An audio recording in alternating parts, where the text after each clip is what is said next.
My guest is Dr. David Trim, an historian who is the Director of Archives, Statistics and Research for the Seventh-day Adventist Church, based at the World Headquarters in Washington, D.C. Dr. Trim, thank you very much for joining me. It's a pleasure to be with you again, Gary. Today we're going to be talking about the Middle East. Yes. Now, the Seventh-day Adventist Church has had a presence there for how long? The first missionaries are there in 1879. They leave in 1882 and don't go back again until about 1890. But so we've had roughly 120 years of constant presence in the Middle East, and sadly, we don't have a huge amount at the end to show for that. We own quite a lot of property and have quite a number of buildings. Unfortunately, we don't have the people to fill them, and I think we have to be honest about that and say this is an area where we have to do better. This is an area with 250 million people. And most of them have never even heard of Jesus, much less of the Seventh-day Adventist Church, because it's such a heavily Islamic area. Mm-hmm.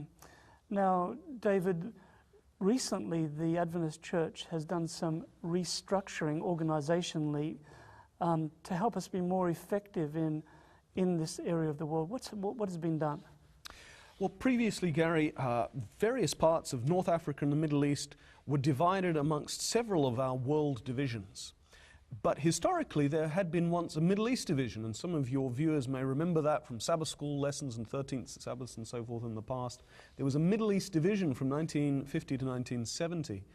And when we looked at it historically, we realized that the church had done best in the Middle East when the whole of the Middle East was under one structure that could operate very strategically with planning for dealing with an area that has, the same language almost across it in Arabic, the same culture, the same predominant religion. And so there was the realization that probably the decision to end the Middle East division in 1970 had been the wrong one, and we should go back to having all that territory dealt with as a unit. And so that was what was done. All of North Africa, all of the Middle East, including Turkey and Iran, which had been in separate areas, these have all been put together now. And I think, that we have to hope and to pray, but I think there's reason to be optimistic for the future. Now, this new union, Middle East North Africa Union, yes. I saw some plans that they've sent into headquarters where they have a very ambitious goal to start, for example, dozens of urban centers of influence where they can serve the needs of the community. They seem to have a very intentional plan. Yes, and I think that's one reason we can be optimistic. But again, this in some ways is learning from the lessons of history. Yeah. When the church in Egypt first started to grow, it was under the leadership of a missionary called George D. Keogh, who very much emphasized that you had to connect with people and meet their needs. You couldn't go to them and tell them what their needs were, except in the sense of needing Jesus, but obviously right. Beyond that. And it was about connecting with them and helping them in their lives. And when people saw that Western missionaries were genuine and wanting to be part of their lives. I've talked to Egyptians who can remember missionaries of the 50s who went out into the fields with them to help them grow their crops. Europeans never did that because Europeans and Americans at that time were arrogant. And that made a huge impact that people still remember. That was why they became baptized. So there's that lesson. But then we also, in the 60s, there was a man called Robert Darnell who was passionate about mission. And the church, the Middle East division, paid for him to do a PhD on Islam. And he traveled around the whole region investigating the history, the culture, and he identified a series of methods that he believed would be more effective. And it was a recognition, Gary, that you can't go into a large Muslim city in the Middle East and conduct public evangelism in the way that you would in North America. It was a recognition that if you want to talk to Muslims, to make friends with them, you have to be sensitive to you have to be sensitive to people's ideas and the way they're brought up wherever you go.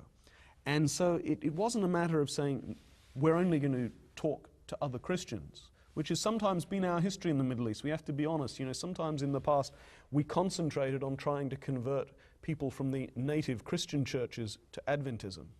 And we were introducing them to a fuller and richer form of Christianity, of course, a truer form.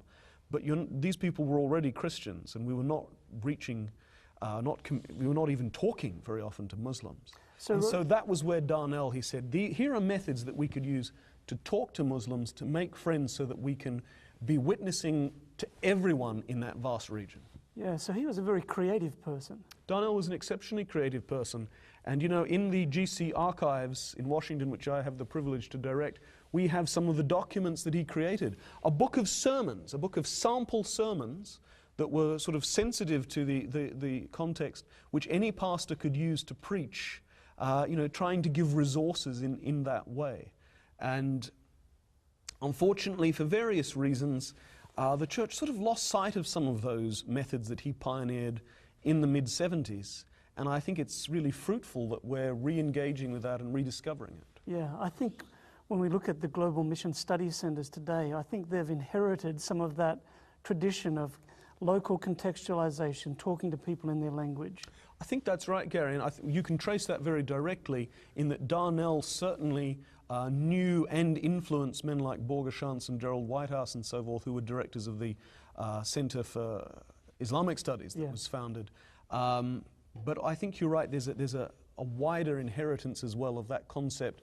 In some parts of the world, you can just stand up the front and preach at people, and in other places, that isn't going to work. So you don't give up, though. You find ways of talking to people, connecting with them, and telling them about Jesus Christ. David, thank you so much. It's a pleasure, Gary. I wish we had a lot more time to talk to Dr. Trim, but our history as Seventh-day Adventists is very rich. We draw from the tradition of Christianity in general, plus our own particular history, and we pray that God will continue to give us fresh methods to touch people for Him.